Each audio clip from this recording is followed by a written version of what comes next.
Hi, y'all. I know it's like I started this whole thing and it's been hard for me to, keep doing it. I hope that people are liking it. I don't know. So, welcome to As Far as I Know. So, today, happy Ostara, which is the beginning of spring, the spring equinox, also the beginning of Aries season.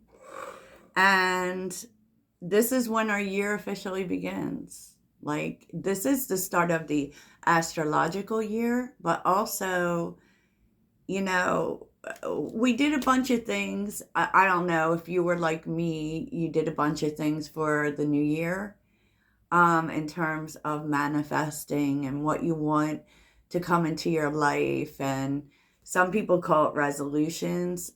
I call it an action plan.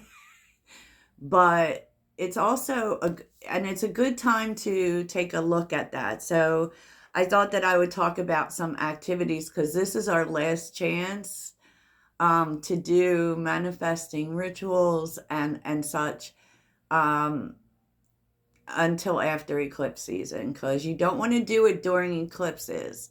Eclipses are chaotic, and so you don't want to carry chaotic energy.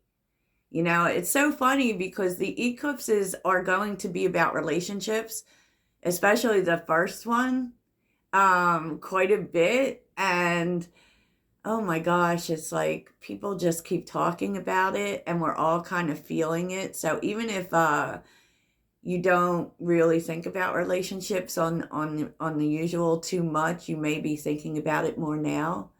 And just know, I feel like that's how Libra energy affects us, right? And if you remember, even during the Venus retrograde in Libra, everyone was talking about relationships.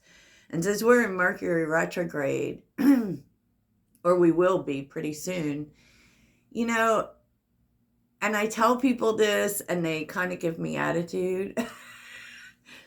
It's not a good time to start things. Like, it's really not. Like, in terms of Mercury retrograde, in my opinion, there's so much opportunity for misunderstandings, for misinformation. I always think it's not a great time to start relationships. It's not a great time to start, like, make serious life decisions if you don't have to. Because I really feel like it's about revisiting, resetting, re editing, looking back. And, if things come back, everyone gets caught up in this stress and, and the whole ex is coming back business.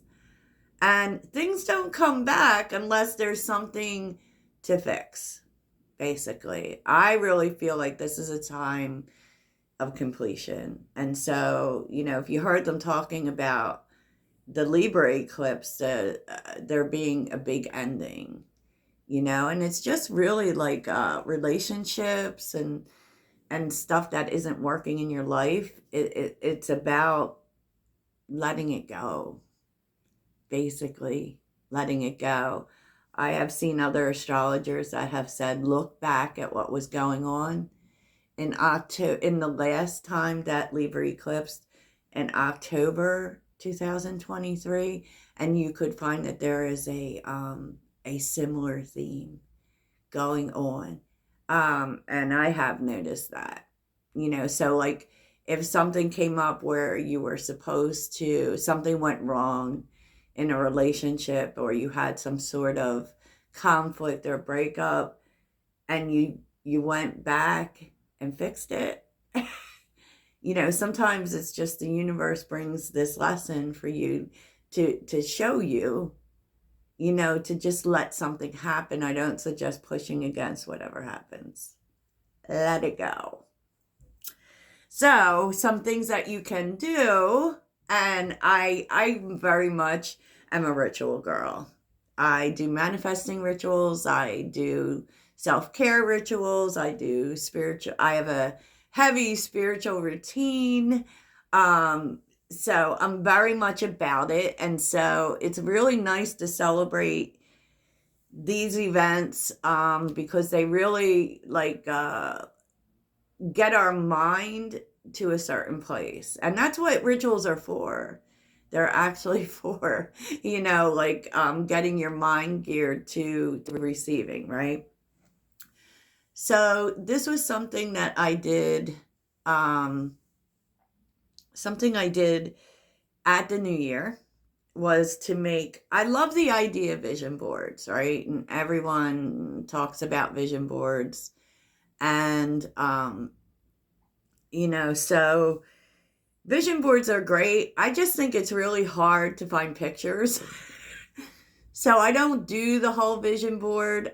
What I decided to do instead, because I saw this idea and I really loved it, and it is a vision board journal. And I used a regular notebook here, a regular notebook. And basically, you divide all of the different categories just like you would in a regular vision board, right? So, what I am becoming, business, health, wellness and spiritual wellness, learning, travel, relationships, experiences, and you have to pick the things that would be relevant to you personally, right? Finances, what I want to improve, what I want in my material world, my soul mission, my dream home, because yeah, I am in a roommate situation, so I'm actually renting a room from a friend, but enough about me. So anyways, and with the notebook, you can, first of all, you can keep yourself accountable. You can write out in more detail about the things that you want to manifest, because when we want to manifest, we also have to make sure to include how that would feel, why you want it. I have found when it comes to manifesting, saying why you want it is so, almost makes it happen. Almost makes it happen, right? And so that's what I do. I write about all of these things. And I also, because I want, as far as relationship goes, I want new relationships, definitely that resonate with who I am right now. Um, I have found that one, I've cycled out a lot of people. Two, you can actually even write letters, keep a running like dialogue with these new people. So for instance, I mean, of course, I want a life partner. Everyone wants a life partner, right? And well, maybe not everyone, but we want life partners. So what I do is I write to my life partner. It could be just about my day. It could be, telling them things about me. And, it really works. And this is really helpful toward keeping yourself accountable. So since we are in spring, you could take a look, write out what you've achieved up till now in line with what your goals were. What are your goals now? What do you want to create? It's a great idea and I love it because I have a journal for like everything. I have about 9 journals. I keep journals for everything. I keep a daily journal. I keep an idea journal. I have a 12-12 journal, which is all about lists. It's so funny. I have journals. I have a business journal. I do this thing where I keep track, like a lot of people will do it with apps or software, but I like keeping track of my money and stuff. I like it written out. I like it written out. So I keep like a weekly kind of tally on things, right? And yeah, I mean, and nothing is impossible. Nothing is impossible. So another idea that I saw that I really liked was,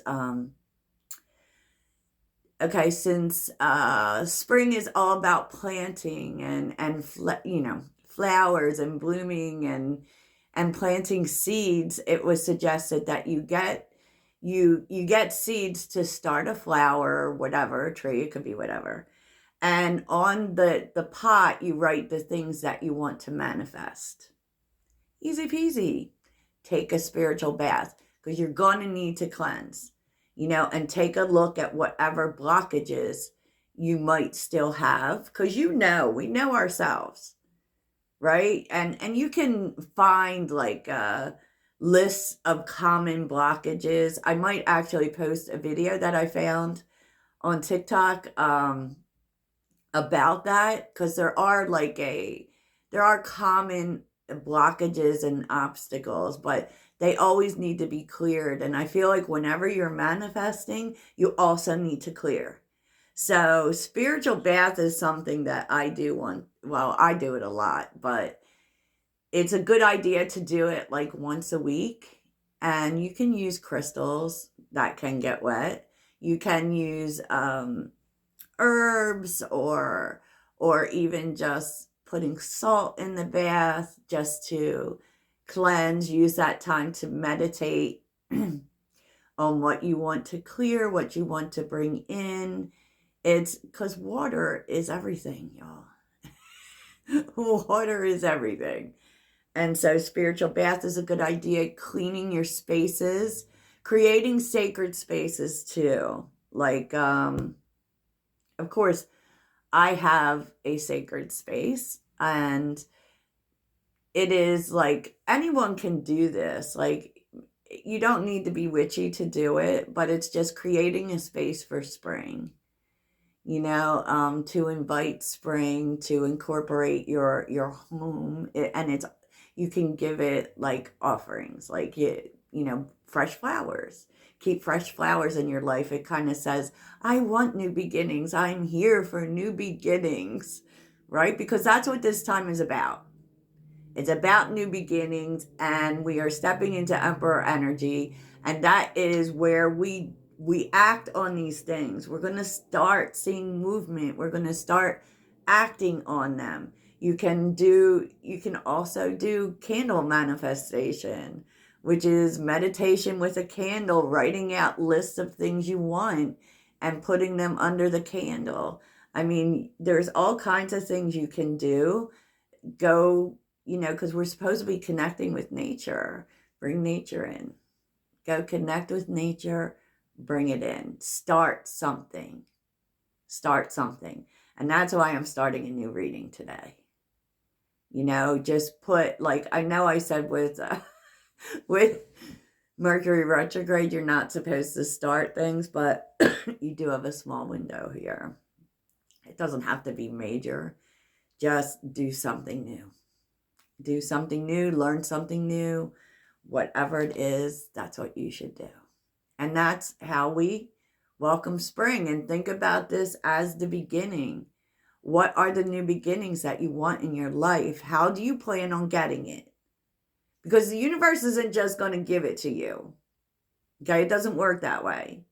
You have to actually do a little work towards it. So what does that look like to you?